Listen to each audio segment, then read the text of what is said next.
What you kind of have to think as a parent is, what do you want from identifying whether there is a need? If you need to sort of be looking at whether the school are meeting that need, and or whether any further intervention needs to be done.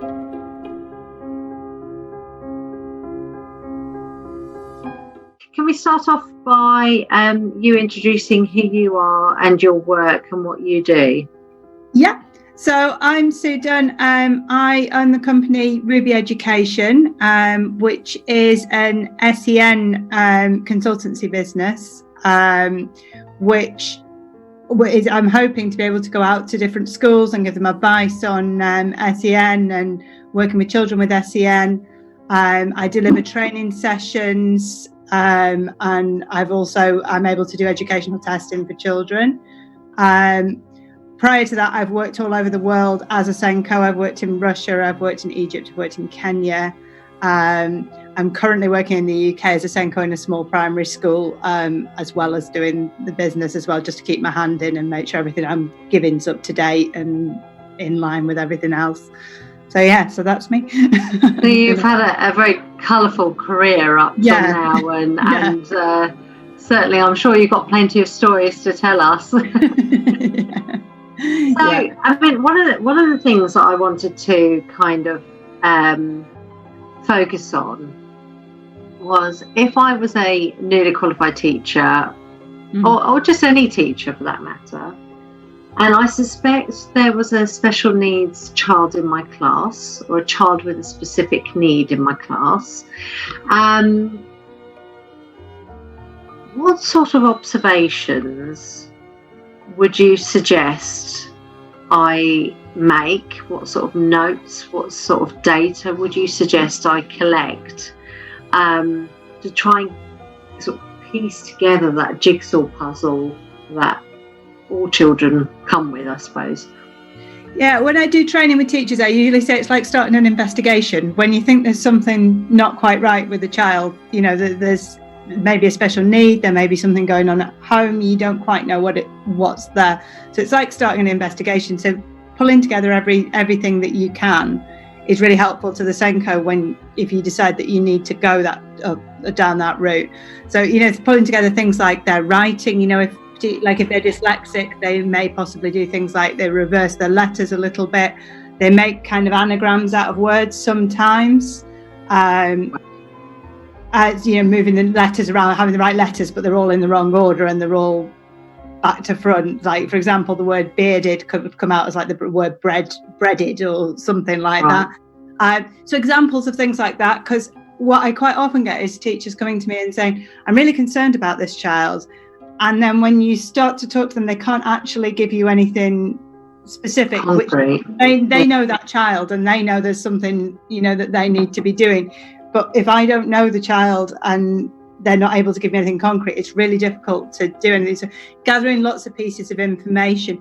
If it's a behavioural concern, what they give you, if you're like, for example, if you can send a child for screening for ADHD, what the NHS give you is an observation template, asking you how often a child does a certain behaviour in an hour. So you were saying if it was behavioural, I didn't know that. I mean, I've been teaching for 16 years. I didn't know that you go on the NHS website and download a form.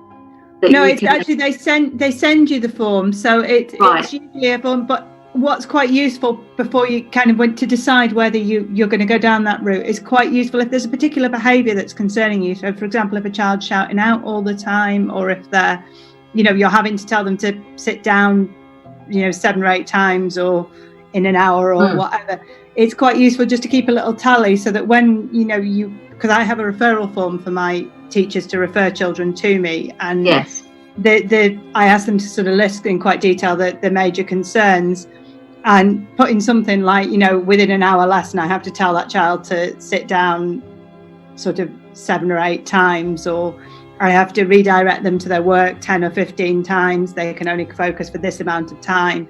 And having actual numbers and actual sort of data, rather than just anecdotal, you know, oh, they're always out of their seat, I find it difficult to teach.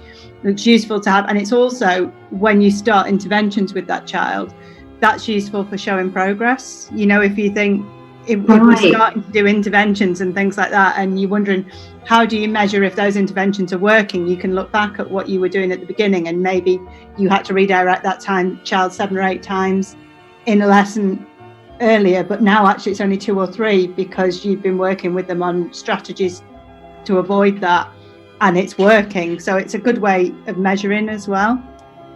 That's brilliant. I mean, as I said, in 16 years, I don't think anyone's ever explained it quite like the way you've just explained it, and it makes so much sense, to keep a tally of those behaviours, and it's so simple, and it isn't laborious. I would suggest just doing it over an hour lesson, maybe once a week or something like that, just to get an idea, and just have a post-it note at the side of your desk. Because I've recently actually done an observation for a child that's undergoing ADHD assessment, and that's the form I got from the NHS was, because obviously they can't come in to do observations at the moment, and the form that they sent me in was literally like, how many times did the child need to be redirected to a task?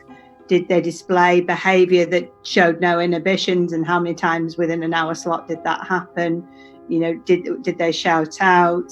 Did they distract other children? And it just asked you to do a tally and then just give a couple of examples of those things.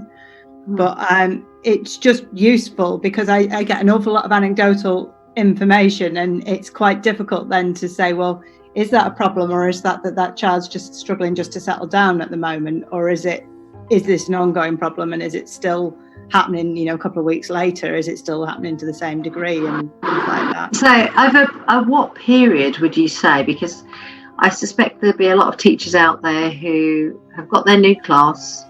I know this year's slightly different because we've got the added sort of anxiety from COVID and that unsettling of not being at school. But say this was a typical year, and I've got my new class, and there's a particular child in there that I'm concerned about.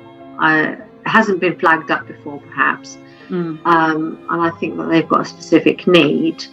You mentioned about looking at their writing, presumably also that involves maths as well, if they're reversing numbers and things like that.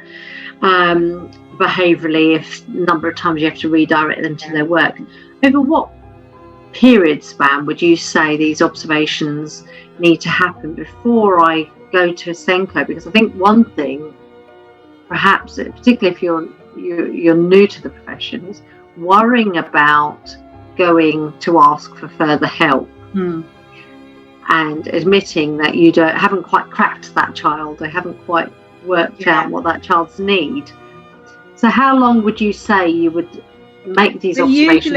It's usually because of the code of practice is quite strongly says, it's sort of the teacher's responsibility at the beginning to do what they can. What quite often happens with me, I usually say half a term before they come to me or talk, because it takes half a term to get to know the class anyway, really. And what my teachers generally do is they'll come to me and I'll give them some advice. They won't formally necessarily refer the child to me. I'll say, have you tried this, and this? And then they go away and they try it. And then at that point, sort of, we give it another half a term of trying it, and then they'll fill out a form for me referring the child, and on that form it will say, what have you already tried in the classroom? Did it work? If it didn't work, why do you think it didn't work? Is it because the child just didn't respond? Did you not have the time? Because obviously there's time constraints and things. Did you not have the time, to do that? Is that not realistic? What could we do instead? So at that point, and then I would start to go in and observe the child myself, and with that awareness of what the teacher's already tried, it saves kind of, because there's stock things that you suggest for certain things, and if the teacher's already tried half of them, it's a waste of sort of mine and their time if I go in and observe before I know what's been tried, and then say, oh, we tried this and this, and then the teacher will say, oh, well, actually I've tried all of that, but it's still not working. So I'll go in and observe. I usually go in and observe, and I also I'll possibly do a little bit of screening for the child. So I'll give I've got questionnaires for dyslexia and autism and ADHD, that you tick box questionnaires that show the likelihood for the teacher to fill out, and possibly I'd do some dyslexia screening with the child if it was a an academic need. And then we look at sort of bringing the parents in and talking about what's happening and things like that. Usually the teacher will have discussed with the parents probably about half term that, you know, he or she is a little bit concerned, and, you know, is there anything going on at home? Because sometimes it's not a special needs, sometimes it's, you know, mum and dad have got divorced or something, and they can't concentrate in class and something's gone on. So the class teacher quite often I'll suggest maybe that they go and just have a chat to the parents just to see if there's something else happening. So as a class teacher, the portfolio that I bring to you would include examples of work, tally charts of specific behaviours that are concerning. Or, if it was a behaviour, if you thought the behaviour they need was behavioural, information about their background, their home life. If you thought that was a factor, and maybe if it's not, just letting me know that you've told the parents, because sometimes it's a shock for parents, you know, if the Senko calls them and they weren't aware there was any concern in the first place, they get a little bit nervous. Because so it's really, really important for the teacher then to kind of include the parents in the process without alarming them. Because, just as you said, it may be just a strategy that a teacher could use, and it kind of sort of solves the problem. But just to bring them into the picture of, well, they're perhaps behind, or this is what's happening, and could they shed some light on it? Which brings me nicely then, looking on it the flip side, if I was a parent and I suspected, my other suspicion is, particularly during lockdown, there's a lot of parents who have suddenly got this amazing insight into how their child works or learns or prefers to learn, or their learning style, or what they struggle with. If I suspected my child had a specific need, it's never been flagged up to me before, but the reports are showing that they're not working at year group expectations, but the school haven't done any formal assessment. I haven't had a conversation with the Senko. I don't believe that the class teacher has ever had a conversation with the Senko. How do I go about getting it to that stage if I strongly felt there was something there that needed, or I felt I would feel more comfortable if there was an assessment that was done? Your first protocol would possibly be to go to the class teacher and maybe just ask how they were doing, maybe when they've gone back to school, and that sort of thing. And are there any interventions going on for your child? Because they may not have been flagged, but obviously with the code of practice, wave one, the first part is the teacher interventions, and they're not always shared with the parents, because it's a general thing that happens to all children that are a little bit below age-related expectations or need a specific help in a specific area. So I'd possibly first of all speak to the teacher to see if they shared those concerns, but they've been managing your child in the classroom, and whether they thought it was necessary to escalate it higher. What you kind of have to think as a parent is, what do you want from identifying whether there is a need? If you need to sort of be looking at whether the school are meeting that need, or whether any further intervention needs to be done. I quite often get parents that go, oh, I'm sure my child's autistic, but actually that child's in the classroom, they're coping brilliantly with school, there isn't an issue, they may well have signs of autism, but there's no reason to do anything with that, because they are functioning very well within. So there is no reason. That people get quite hung up on, I want my child to have, not that I want them to have this need, but I want to identify what's wrong, and I want to, and it's not always necessary.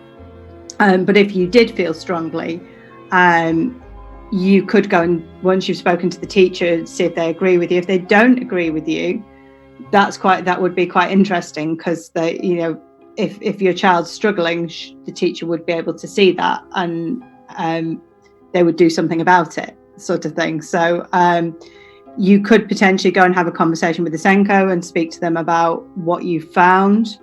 You can also have a look on like the school's websites. You have the local offer on there and what's available in the area, right, in terms of assessment for children with special needs. If you felt strongly enough that you wanted to take it away, you can take it out of the school's hands and escalate it. There's a lot on that. Every school by law has to have the local offer or a link to the local offer on their website. And you could also look at obviously the school's SEN policy. I think they usually state go to the class teacher in the first instance, and if you're not happy with that response, escalate. But if the school is quite adamant there isn't a need, then that becomes quite difficult, and you can go down the route of private assessments. I know some parents who have, but you have to keep thinking what you want to get from, what you want for your child from going down that route.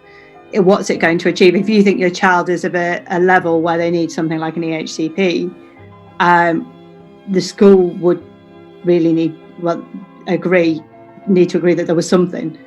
Right. So you need that kind of data from the school to kind of feed into that. Yeah.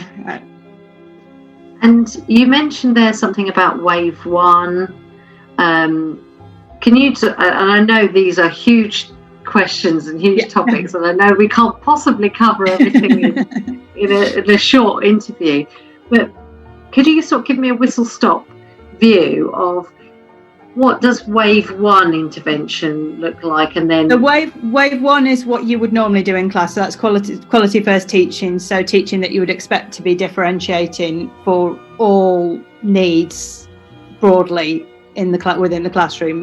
Things like having differentiated work in maybe 2 or 3 levels depending on the class that you're in, having visual aids and being able so children can hear things and see them, and having tactile resources, like in your maths classes, having the cubes and things that they can use, being able to just the general differentiation that you would do as a teacher within a classroom. Wave 2 is if they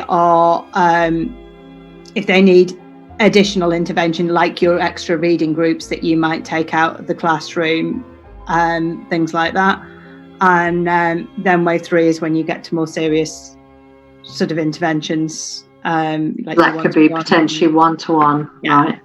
Yeah. Okay. So it's a gradual process, and you sort of you're assessing what's working and what's not. For example, if you have got a parent who thinks, my child's got a special need and I want to look at that, there may actually be things going in the classroom for their child within that wave 1 intervention that parent isn't aware of, because it's not something you'd flag.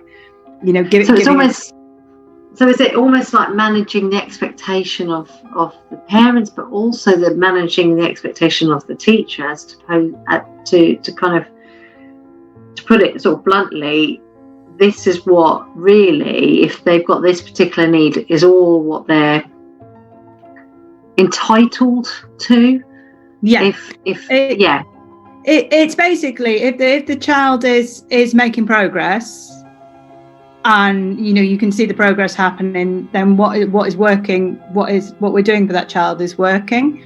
If you were a parent and you were concerned that your child isn't making progress, and things that should be in place are not in place, then the conversations I would be having are things like, what interventions is my child involved in? Have they got an individual learning plan?